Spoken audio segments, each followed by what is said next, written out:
We are back, yes we are back. I know काफ़ी लंबे time से हम लोगों ने कोई वीडियो नहीं बनाया है, छोटे मोटे वीडियोस आ रहे हैं, बट मैंने तो पर्सनली कोई वीडियो नहीं बनाया। So after a very long time now finally we are back with new topic, with new chapter, with new series. So इस बार हम लोग जो टॉपिक स्टार्ट करने जा रहे हैं वो है वैलेंस बॉन्ड थ्योरी। अब आप लोग कहोगे अच्छा केमिकल बॉन्डिंग का टॉपिक आपने लिया है, यस, लेकिन इस बार हम लोग थोड़ा सा चेंज करेंगे। इस बार हम लोग टॉपिक वाइज चलेंगे, यानी कि इंपॉर्टेंट टॉपिक्स पे मैं वीडियो बनाऊंगी, उनका कंप्लीट एक्सप्लेनेशन दूंगी, उन टॉपिक से रिलेटेड क्वेश्चंस को कैसे सॉल्व करना है वो बताऊंगी। बट एक चैप्टर वाइज हम लोग नहीं चलेंगे because it becomes very lengthy, बहुत लंबा हो जाता है उसको कवर अप करना कि एक एक पूरा चैप्टर एक एक वीडियो में। अगर आप लोग कहोगे कि यस हमें इस चैप्टर पे वीडियो चाहिए, कि भाई हमें जो भी हमारे जैसे केमिकल बॉन्डिंग चैप्टर ही ले लीजिए आप, इस चैप्टर में हमें वीडियो चाहिए, या फिर एस ब्लॉक या पी ब्लॉक है, इस पर हमें पूरा वीडियो चाहिए, पूरा मतलब चैप्टर हमें एक्सप्लेन करना है, so then I will make it. But अभी हम लोग छोटे छोटे टॉपिक्स को लेके, इंपॉर्टेंट टॉपिक्स को लेके वीडियोज़ बनाएंगे जिसमें से ज़्यादा क्वेश्चन आते हैं हमारे एग्जाम्स के अंदर। So let's begin.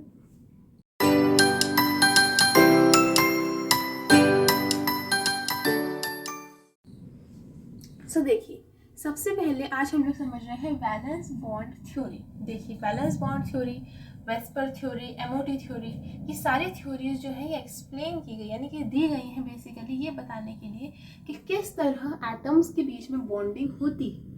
भाई हम जानते हैं कि जब एटम्स दो होते हैं वो दोनों ही अनस्टेबल होते हैं एक्सेप्ट नोबल गैस एटम्स। तो एटम्स जो होते हैं वो आपस में कंबाइन करते हैं अपनी स्टेबिलिटी को बढ़ाने के लिए, एक स्टेबल कंडीशन में आने के लिए, नोबल गैस कॉन्फ़िगरेशन प्राप्त करने के लिए, ठीक है। अब वो लोग आपस में कंबाइन होते हैं तो आखिर वो किस तरह कंबाइन होते हैं, क्योंकि हर टाइप के मॉलिक्यूल, हर टाइप के कंपाउंड्स अलग अलग तरीके से कंबाइन होते हैं। कुछ कंपाउंड्स की अलग प्रॉपर्टी होती है, कुछ कंपाउंड्स की अलग प्रॉपर्टी होती है। तो ये प्रॉपर्टी में डिफरेंस क्यों है? एटम्स तो कंबाइन ही हो रहे हैं, यानी कि डिफरेंट टाइप से एटम्स कंबाइन हो सकते हैं। सो इन्हीं इसी कॉम्बिनेशन को समझाने के लिए, एटम्स की कॉम्बिनेशन को समझाने के लिए हम लोगों को थ्योरीज दी गई। उसमें से आज हम लोग पढ़ने जा रहे हैं valence bond theory, which is a very important theory. So ये जो थ्योरी है ये हमें दी थी दो साइंटिस्ट ने, जिनका नाम था Hitler and London. So Hitler वो खतरनाक वाला हिटलर नहीं है, हिटलर एंड लंडन, और लंडन एक नाम है ना कि हम शहर की बात कर रहे हैं। सो इन दोनों ने इस थ्योरी को प्रपोज किया था। प्रपोज मतलब इस थ्योरी को दिया था कि हाँ भाई ये थ्योरी है, हमें कुछ ऐसा ऐसा लगता है। और इस थ्योरी को आगे जाके मॉडिफाई किया था एक साइंटिस्ट जिनका नाम था पाउलिंग। सो पाउलिंग ने इसको क्या किया? मॉडिफाई किया। अब आगे समझते हैं कि बेसिकली वीबीटी थ्योरी कहती क्या है, वीबीटी थ्योरी बताती क्या है हमें। सो वीबीटी थ्योरी हमें बताती है कि जो एटम्स हैं वो कंबाइन होते हैं by overlapping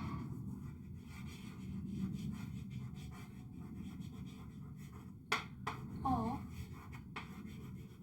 two atomic orbitals।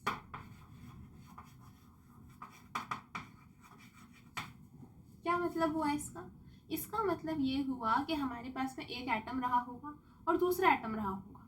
उन दोनों ही एटम के जो ऑर्बिटल्स होंगे वो दोनों ऑर्बिटल्स, आउटर मोस्ट ऑर्बिटल्स की बात कर रहे हैं हम लोग, वैलेंस ऑर्बिटल्स की बात कर रहे हैं हम लोग, ठीक है। यानी कि जो लास्ट शेल आ रहा है हमारे पास में उसकी बात हो रही है। वो दोनों आपस में कंबाइन होंगे और इनकी ओवरलैपिंग होगी, यानी कि फॉर एग्जांपल लेट्स से ये एक एटॉमिक ऑर्बिटल है और ये एक एटॉमिक ऑर्बिटल, ओके। सो ये दोनों एटॉमिक ऑर्बिटल हैं। अब हमने देखा कि जब ये लोग कंबाइन हुए तो यहाँ पे एक रीजन है जो कॉमन आ रहा है दोनों के ही अंदर। सो ये एक ओवरलैप्ड रीजन हो गया, यानी कि ये इससे दोनों आपस में थोड़े से, फॉर एग्जांपल जैसे देखो ये मान लो एक है और ये दूसरा है, एक एटॉमिक ऑर्बिटल दूसरा एटॉमिक ऑर्बिटल, ठीक है। अब मैं इनको लाऊं लाऊं लाऊं लाऊं लाऊं लाऊं लाऊं एंड दिस, आप देख पा रहे हो कि ओवरलैप हो चुके हैं। और मेरे हाथ अभी तो चलो मेरे कंट्रोल में तो मैंने निकाल सकती हूँ, बट लेट्स से ये कंट्रोल में ना हो। सो ये दोनों अब हाथ फिक्स हो गए। मान लो मैंने अपने हाथों पे फेविक्विक लगा दिया, फेविकॉल लगा दिया and then I just do it like this, मैंने इसको ऐसे कर दिया। सो अब ये अलग नहीं हो रहे, दैट मीन्स कुछ तो इनके बीच में बॉन्डिंग हो चुकी है। दिस काइंड ऑफ बॉन्डिंग होती है covalent bonding. Valence bond theory ये बता रही है हमें, यानी जो कोवेलेंट बॉन्ड्स बनते हैं यानी bond formed by sharing of electrons. Covalent bonds हमें पता है, एक एटॉमिक ऑर्बिटल दूसरा एटॉमिक, या फिर कह लो एक एटम दूसरा एटम, दोनों ही एटम्स के पास वैलेंस शेल में टोटल 8 इलेक्ट्रॉन नहीं है, यानी कि उनकी कॉन्फ़िगरेशन वो नोबल गैस कॉन्फ़िगरेशन नहीं है ना, और इन दोनों को अपनी कॉन्फ़िगरेशन को नोबल गैस कॉन्फ़िगरेशन में बदलना है, तो ये दोनों अपने इलेक्ट्रॉन्स को शेयर कर लेंगे। एक के पास अगर 8 इलेक्ट्रॉन से ज़्यादा है तो अपना एक इलेक्ट्रॉन दे देगा किसको, जिसके पास 8 इलेक्ट्रॉन से कम होंगे। सो दोनों ही कंबाइन हो जाएंगे और इस कंबाइनेशन को ही हम लोग कोवेलेंट बॉन्डिंग कहते हैं। लेकिन वो कोवेलेंट बॉन्डिंग होती किस तरह है, वो कोवेलेंट बॉन्डिंग एक ओवरलैपिंग की तरह होती है अकॉर्डिंग टू वीबीटी थ्योरी। यानी कि ये दोनों एटॉमिक ऑर्बिटल इस तरह कंबाइन हुए और इन्होंने ये बॉन्ड बनाया जो कि कोवेलेंट बॉन्ड कहलाता है। अब आप कहोगे कि मैम आपने कहा कि कोवेलेंट बॉन्डिंग में शेयरिंग ऑफ इलेक्ट्रॉन होता है, तो हम कैसे मानेंगे ये overlapping is actually sharing of electron? Yes, very important question. देखो, ना सिर्फ एटॉमिक ऑर्बिटल्स की ओवरलैपिंग होती है, बट ऐसे एटॉमिक ऑर्बिटल्स की ओवरलैपिंग होती है जिनके पास अनपेयर्ड इलेक्ट्रॉन होता है, unpaired electron in opposite spin. Opposite spin का क्या मतलब है? हम जानते हैं कि जो इलेक्ट्रॉन पेयर होते हैं वो दोनों जो पेयर हैं, लेट्स से हमारे पास में 1s ऑर्बिटल है, ठीक है, इस 1s ऑर्बिटल में 2 इलेक्ट्रॉन आ सकते हैं मैक्सिमम, पर क्या दोनों इलेक्ट्रॉन्स एक ही स्पिन के आएंगे? Answer is no. दोनों ही इलेक्ट्रॉन्स के स्पिन अपोजिट होने चाहिए, यानी एक इलेक्ट्रॉन अगर ऐसे ऐसे घूम रहा है तो दूसरा इलेक्ट्रॉन उसके उल्टा घूमना चाहिए। आई बात समझ में? तो ऐसे हमारे पास में जो इलेक्ट्रॉन्स होते हैं वो पेयर बना पाते हैं। अब हमें 2 एटम्स के इलेक्ट्रॉन्स को कंबाइन करना है क्योंकि शेयरिंग होनी चाहिए, तो इसके पास भी एक अनपेयर्ड इलेक्ट्रॉन है, इसके पास भी एक अनपेयर्ड इलेक्ट्रॉन है।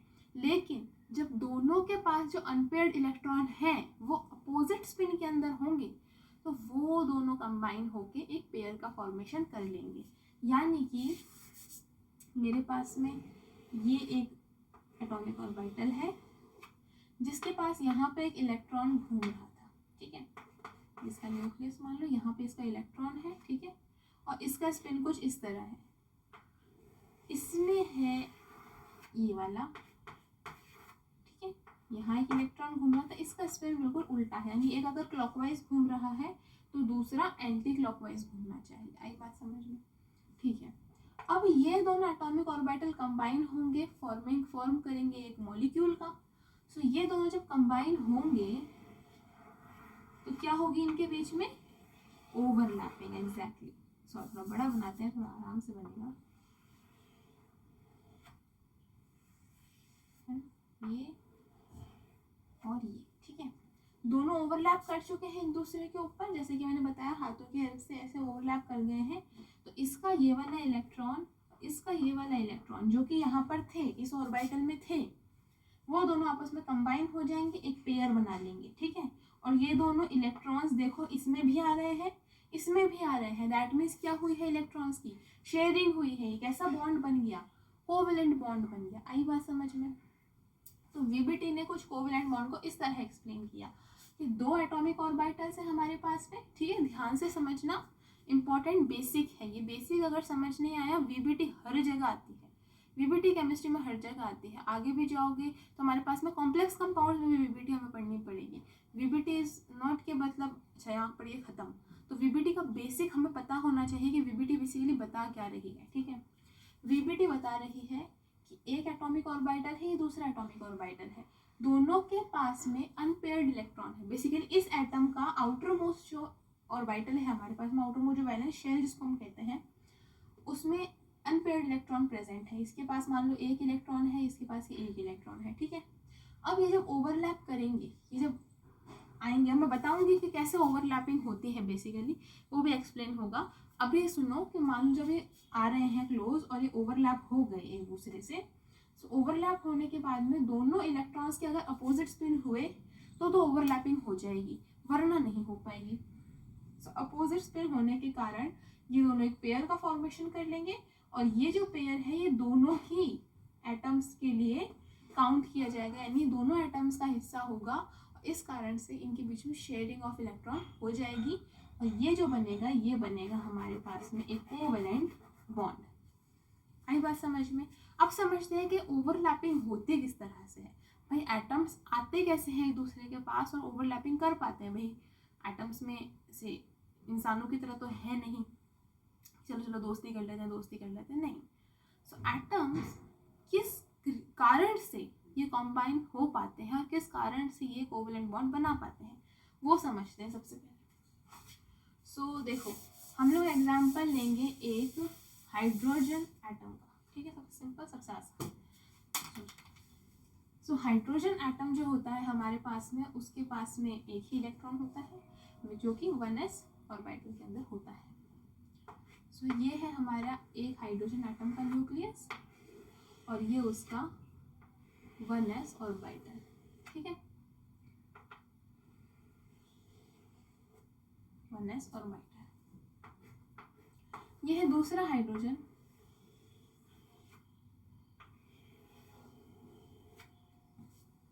अब मान लो कि ये दोनों ही जो एटम्स है ये इनफाइनाइट डिस्टेंस पर है एक दूसरे से। मतलब इनफाइनाइट डिस्टेंस का क्या मतलब हो गया? एक एटम के लिए इनफाइनाइट डिस्टेंस का मतलब हो गया कि इनके बीच में कोई इंटरेक्शन नहीं है, कोई भी टाइप का इंटरेक्शन ये लोग नहीं कर रहे हैं। अब कैसे टाइप के इंटरेक्शन ये कर सकते थे जो नहीं कर रहे हैं वो समझो। देखो दो टाइप के इंटरेक्शन कर सकते हैं, एक अट्रैक्शन हो सकता है, एक रिपल्शन हो सकता है। सो अट्रैक्शन कैसे कैसे होगा? देखो ये आउटर मोस्ट के अंदर ये इलेक्ट्रॉन है और ये इलेक्ट्रॉन, ठीक है, इनके बीच में इंटरेक्शन हो सकता है अट्रैक्शन का। तो अट्रैक्शन किन किन के बीच में होता है? It happens only between positive and negative, ठीक है। सो पॉजिटिव है न्यूक्लियस, नेगेटिव है इलेक्ट्रॉन, ठीक है। तो इसका इलेक्ट्रॉन तो इससे अट्रैक्टेड होगा ही, ऑफ कोर्स की बात है, तो हम जानते ही हैं। इसको हम इफेक्टिव न्यूक्लियर चार्ज भी बोलते हैं। न्यूक्लियस अपने इलेक्ट्रॉन्स को अट्रैक्ट करके रखती है, ठीक है। इसका भी इसके साथ तो अट्रैक्शन होगा ही, ये अट्रैक्शन फोर्स यहाँ पे काम करेगा। लेकिन ये भी पॉजिटिव है और ये एक इलेक्ट्रॉन जो कि नेगेटिव है। सो अट्रैक्शन तो इनके बीच में भी हो सकता है ना। सो ये अट्रैक्शन भी काउंट होगा। यस, हम ये नहीं कह सकते कि ये एक एटम अपने वाले इलेक्ट्रॉन को अट्रैक्ट कर सकता है, नहीं। नेगेटिव पॉजिटिव नेगेटिव अट्रैक्ट हो रहे हैं, तो पॉजिटिव न्यूक्लियस है, दूसरे का इलेक्ट्रॉन नेगेटिव है, तो ये इसको अट्रैक्ट कर सकता है। सिमिलरली ये इलेक्ट्रॉन इससे अट्रैक्ट हो सकता है, ठीक है। यही हो सकते हैं हमारे पास पॉसिबल अट्रैक्शंस, ठीक है। अब दूसरा था रिपल्शन। रिपल्शन कौन कौन कर सकते हैं? सेम चार्जेस से रिपल्शन करते हैं, यानी कि इलेक्ट्रॉन आपस में रिपेल कर जाएंगे, तो इनके बीच में होगा रिपल्शन। तो एक काम करते हैं, ये एरो जो है ये ऐसे बनाते हैं, विच एक्सप्लेन्स अट्रैक्शन, ठीक है। ये एरो कुछ इस तरह बना रही हूँ, यानी कि ये क्लोज लाने वाला इंटरेक्शन हो रहा है इनके बीच में, ये अट्रैक्शन हो गया। और रिपल्शन में एक दूसरे को दूर करेंगे तो धक्का देंगे, है ना। तो ये हो गया इनका रिपल्शन इनके बीच में, इस तरह से। साथ ही साथ में न्यूक्लियस भी आपस में अपोजिट ही हैं दोनों, मतलब सॉरी सेम है, पॉजिटिव है दोनों। तो इस कारण से ये भी एक दूसरे को रिपेल करेंगे, यानी इस टाइप से दो एटम्स के बीच में इंटरेक्शंस हो सकती हैं। या तो अट्रैक्ट होंगे वो अपोजिट चार्ज न्यूक्लियर इलेक्ट्रॉन की तरफ, अपना न्यूक्लियर तो इलेक्ट्रॉन से अट्रैक्ट होता ही है, ये दूसरे के इलेक्ट्रॉन को भी अट्रैक्ट कर सकता है। और रिपल्शन होगा दोनों के इलेक्ट्रॉन्स और दोनों के न्यूक्लियस के बीच में, ठीक है। आई बात समझ में? इस तरह इंटरेक्शन हो सकता है। अब मानो कि ये दोनों एटम्स इनफाइनाइट डिस्टेंस पर हैं। इनफाइनाइट डिस्टेंस पर होने का मतलब है कि इनके बीच में कोई इंटरेक्शन नहीं पॉसिबल, ना इनमें अट्रैक्शन हो रहा है ना इनमें रिपल्शन हो रहा है। आ रही है बात समझ में? ना इनमें अट्रैक्शन हो रहा है ना इनमें रिपल्शन हो रहा है, दोनों एकदम दूर पड़े हैं, कोई लेना देना दोनों को एक दूसरे से नहीं है, दोनों हाइड्रोजन एटम में कोई लेना देना नहीं है, ठीक है। अब मानो कि फेवरेबल कंडीशंस के थ्रू ये दोनों एटम एक दूसरे के पास आना शुरू करते हैं। क्या आना शुरू करते हैं? पास आना शुरू करते हैं। जैसे जैसे ये पास आएंगे एक दूसरे के, है ना, यानी इनफाइनाइट डिस्टेंस पे थे, धीरे धीरे पास आने लगे और इनके बीच में कुछ डिस्टेंस जो थी, जो इनफाइनाइट थी, वो धीरे धीरे कम होने लगी, है ना, फाइनाइट की रेंज में आ गई। ऐसी कंडीशन में फ्रॉम इनफाइनाइट, है ना, जब ये आते हैं एक दूसरे के क्लोज, देखो मैं बहुत ही शॉर्ट लैंग्वेज में लिख रही हूँ, नोट्स नहीं है बिल्कुल भी, ये एक्सप्लेनेशन है, मैं लिख देती हूँ ताकि थोड़ा बहुत याद रहे कि मैं बोल क्या रही हूँ। कई बार हम लोग बोलना इतना ध्यान नहीं रखते, लिखना ध्यान रखते हैं, ठीक है।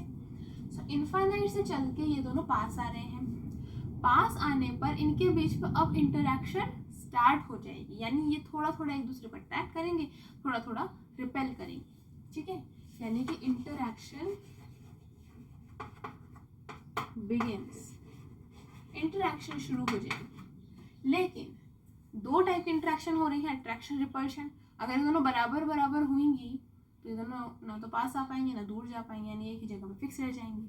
अट्रैक्शन को पास लाएगी, रिपल्शन को दूर भेजेगी। अगर दोनों अट्रैक्शन रिपल्शन बराबर इंटेंसिटी के साथ होने लग गई तो यह एक ही जगह पर पड़े रहेंगे, लेकिन ऐसा होता नहीं है। क्या होता है, अट्रैक्शन फोर्स ज़्यादा होता है, attraction is high and repulsion is comparatively less. कैसे लेस होता है, कंपेरेटिवली लेस होता है, बिल्कुल कम तो नहीं होता, रिपल्शन होता है लेकिन अट्रैक्शन ज़्यादा होता है, और अट्रैक्शन ज़्यादा होने की वजह से ये ज़्यादा पास आएंगे, दूर नहीं जाएंगे, ठीक है। तो मान लो ये आते आते आते आते आते कितने पास आ गए, ठीक है। जैसे जैसे ये पास आएंगे, यानी इनके बीच में अट्रैक्शन बढ़ रहा है, क्या बढ़ रहा है, अट्रैक्शन बढ़ रहा है, उसकी वजह से क्या होगा, इनकी पोटेंशियल एनर्जी जो है वो कम होती जाएगी, इनकी पोटेंशियल एनर्जी कम होती जाएगी और ये पास आते रहेंगी, ठीक है। Now they are coming close to each other. Let's say इस पोजीशन में आने के बाद इनका रिपल्शन भी थोड़ा थोड़ा स्टार्ट हो जाएगा। वाई, बिकॉज अब थोड़ा ज़्यादा पास आ गए हैं तो रिपल्शन की रेट भी बढ़ेगी, अट्रैक्शन की रेट और रिपल्शन की रेट। अब अट्रैक्शन तो रहेगा, अट्रैक्शन तो बढ़ ही रहा है, लेकिन रिपल्शन भी बढ़ने लगेगा, ठीक है, इस कंडीशन में आने के बाद। ओके, अब मैं एक बार इस डायग्राम को हटा देती हूँ और एक अगली कंडीशन ड्रॉ करती हूँ। अब ये पास आ रहे थे आ रहे थे आ रहे थे आ रहे थे, इनका बीच में थोड़ा थोड़ा रिपल्शन बढ़ने लग गया था और अट्रैक्शन तो बढ़ ही रहा था, जिसके कारण ये पास आ पा रहे थे, ठीक है। एक ऐसी कंडीशन आएगी जब ये आते आते आते आते, यानी कि ये दोनों इनफाइनाइट डिस्टेंस पे थे, कोई मतलब नहीं था, अट्रैक्शन फोर्स धीरे धीरे बढ़ा और ये पास आए आए आए, धीरे धीरे थोड़ा थोड़ा रिपल्शन बढ़ने लगा, बट इतना वो उसको ख़राब नहीं कर रहा था, कोई बड़ी परेशानी नहीं हो रही थी। Now they get this condition. एक ऐसी कंडीशन आएगी जब ये एक दूसरे में थोड़ा सा सबमर्ज हो जाएंगे, थोड़ा ओवरलैप कर लेंगे एक दूसरे को, ठीक है, ये कंडीशन आई है, यानी ये ओवरलैपिंग कंडीशन है। अरे ये तो हमारी कंडीशन थी कोवलेंट बॉन्ड बनाने की, एग्जैक्टली, बट ये कैसे कंडीशन है, मतलब क्या चीज़ इनको रोकेगी एकदम एक दूसरे में मिल जाने से, वही चीज़ हमें समझनी है जिस कारण से कोवलेंट बॉन्ड बन पाएगा। तो पॉइंट इज, इस पोजीशन पे आने के बाद, इस पोजीशन पे आने के बाद अट्रैक्शन, राइटिंग बहुत खराब है, attraction becomes equal to repulsion, यानी जितना न्यूक्लियस और इलेक्ट्रॉन्स एक दूसरे को अट्रैक्ट कर रहे हैं उतना ही इलेक्ट्रॉन इलेक्ट्रॉन और न्यूक्लियस न्यूक्लियस एक दूसरे को रिपेल कर रहे हैं, दोनों बराबर हो चुके हैं। और जैसे ही दोनों बराबर हो जाएंगे, देखिए रिपल्शन जब होगा तो पोटेंशियल एनर्जी इंक्रीज होगी, है ना, और अट्रैक्शन जब होगा तो पोटेंशियल एनर्जी डिक्रीज होगी। अगर दोनों इक्वल हो जाए, पोटेंशियल एनर्जी बहुत ज़्यादा बढ़ जाएगी सो अनस्टेबिलिटी आएगी, पोटेंशियल एनर्जी बहुत ज़्यादा कम हो जाएगी तो भी अनस्टेबिलिटी आएगी। लेकिन अगर दोनों चीज़ें इक्वल हो जाए, यानी इक्वल अमाउंट में हो रही है, अट्रैक्शन भी उतना ही है, रिपल्शन भी उतना ही है, सो potential energy becomes stable and minimum. समझने की बात समझो, पोटेंशियल एनर्जी क्या हो रही है, मिनिमम हो रही है इस कंडीशन में, because attraction and repulsion both are equal, so potential energy is minimum. तो पॉइंट इज, पोटेंशियल एनर्जी जैसे जैसे कम होगी वैसे वैसे क्या बढ़ना चाहिए, देखो energy and stability are inversely proportional to each other, ये बात हमेशा याद रखना। जहाँ पे भी एनर्जी बढ़ेगी वहाँ पे स्टेबिलिटी कम हो जाएगी, यानी कि मान लीजिए किसी इंसान में बहुत ज़्यादा एनर्जी है, बहुत ज़्यादा एनर्जी है, सो आपको लगता है वो स्टेबल रहेगा, नहीं, वो हमेशा काम में इधर उधर भागता कूदता दौड़ता रहेगा, ही इज़ नॉट स्टेबल। समझ आ रही है बात, तो वही एटम के साथ भी होता है, अगर उसको बहुत ज़्यादा एनर्जी मिल जाएगी तो वो स्टेबल नहीं रह पाएगा, उसको स्टेबल चाहिए, स्टेबिलिटी चाहिए उसको, ठीक है। सो पोटेंशियल एनर्जी जैसे बढ़ेगी यानी रिपल्शन बढ़ेगा तो स्टेबिलिटी कम होगी। अट्रैक्शन पोटेंशियल जो कम कर रहा है, लेकिन इस कंडीशन में दोनों इक्वल हो गए हैं, attraction and repulsion both are equal. इस कारण से पोटेंशियल एनर्जी मिनिमम हो जाती है और इस वजह से स्टेबिलिटी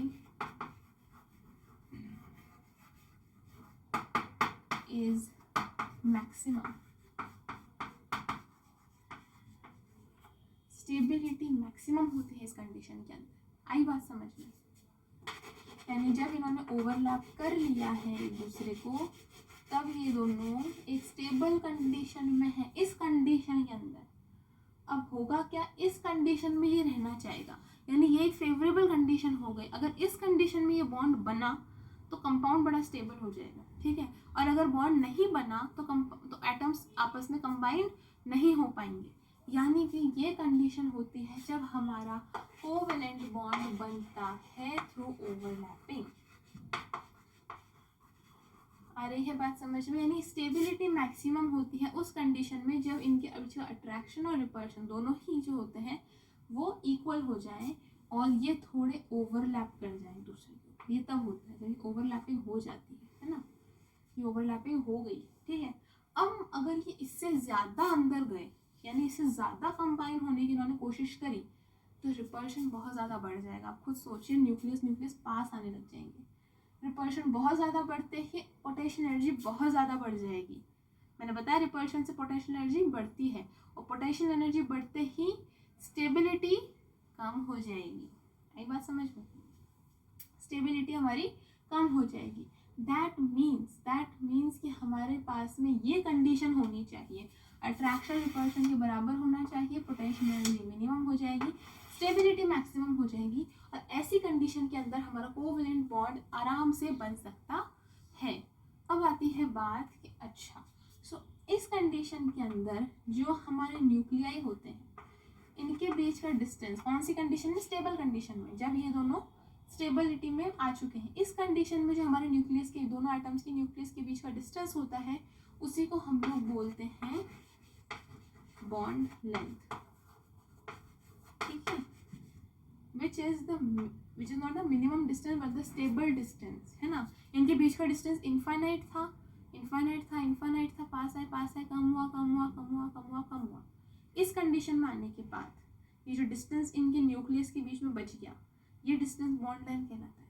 इससे ज़्यादा ये ओवरलैप नहीं कर पाएंगे, अगर करने की कोशिश करें तो रिपेल ही होंगे, दूर ही जाएंगे। आई बात समझ में? सो इस तरह से कोवेलेंट बॉन्ड का फॉर्मेशन होता है और ये हमने समझा वीबीटी के थ्रू, जो कि कहती है कि covalent bonds form by overlapping of two atomic orbital having unpaired electron in opposite spin. So ये था वीबीटी का इंट्रोडक्शन।